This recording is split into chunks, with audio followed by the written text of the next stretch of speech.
हरे कृष्ण केमती अच्छे आपण मैंने पूर्णिमा चल आपण मन को स्वागत जनाऊँ मुझे पुणी गोटे नुआ रेसिपी करके नहीं आसी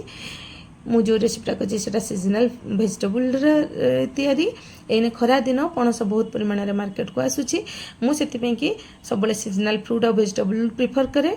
तो बर्तमान जेहेतु पणस बहुत परिमाण मिलूँ तो मुझे पणसर सब नुआ नुआ रेसिपी करता है मु नुआ जो रेसिपी करता है आपण मान सहित सेयार करता है तो से मो चैनल टाको सब्सक्राइब कर वीडियो टाको लास्ट पर्यंत देखो आपण मैंने मो भाया परफेक्ट बन पारे ये मुझे पणस नहीं 1/4 गोटे पणसर नहीं हल्दी देकर सीझे देती मुझे 2 चमच बेसन हल्दी गुंड लंका गुंड 1/4 चमच गोटा जीरा लुण गोटे चमच किचन किंग मसाला और 1/4 स्पून गरम मसाला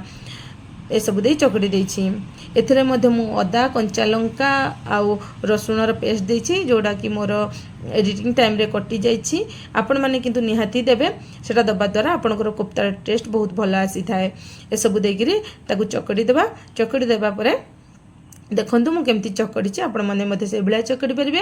ना आप मैसर मैश करेंगे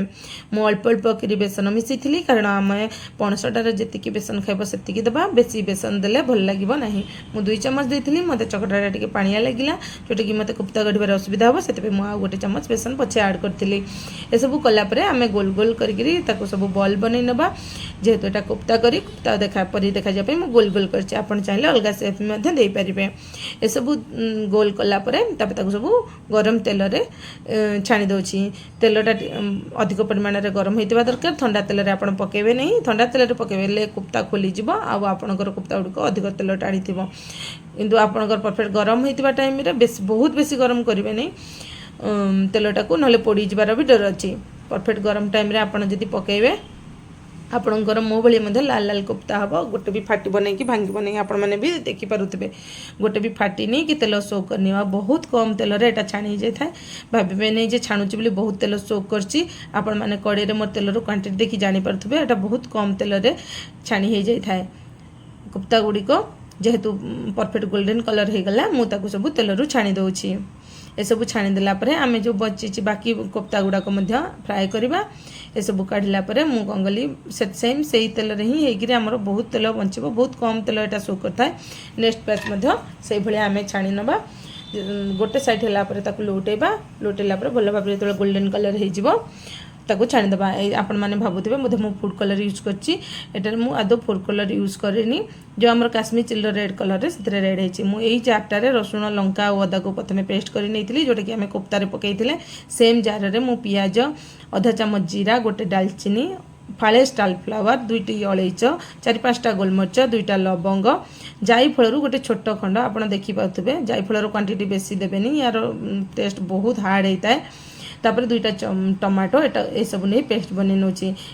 आगुरी जेहेतु आम रसुण अदा पेस्ट कर नहीं मुझे रसुण अदार व्यवहार करूनी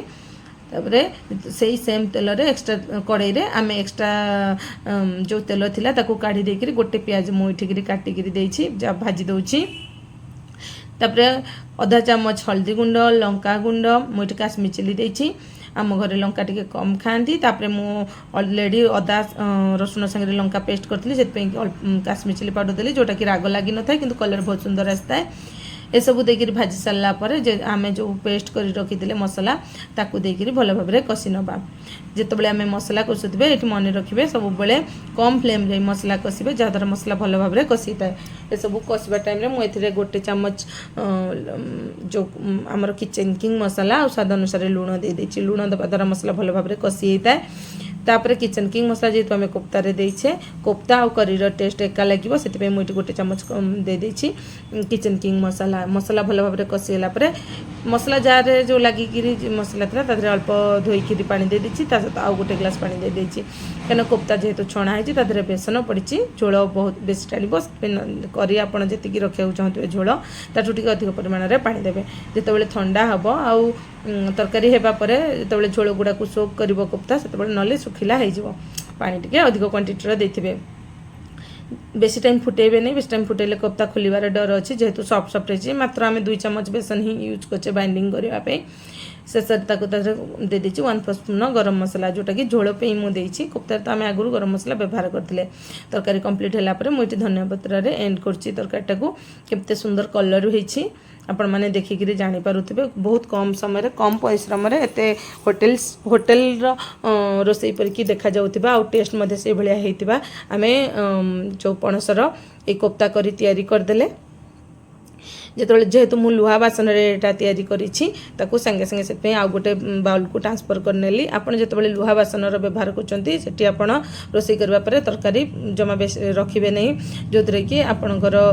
तरकारी रो टेस्ट खराब होबा सहित आपणकर बासनटा मध्ये खराब हे जिवो डर रहिता आ ता धरे कळा कळा मध्ये हे जाय थाए जेहेतु लुहा एथरे टमाटो पड़िछि सेता रिएक्ट करथाए ताकू काढिला परे गोटे बाउल रे मजे धनिया पत्र से सजई देछि आपन को केमति लागला मते निहाती कमेंट्स माध्यम रे जणाइबे।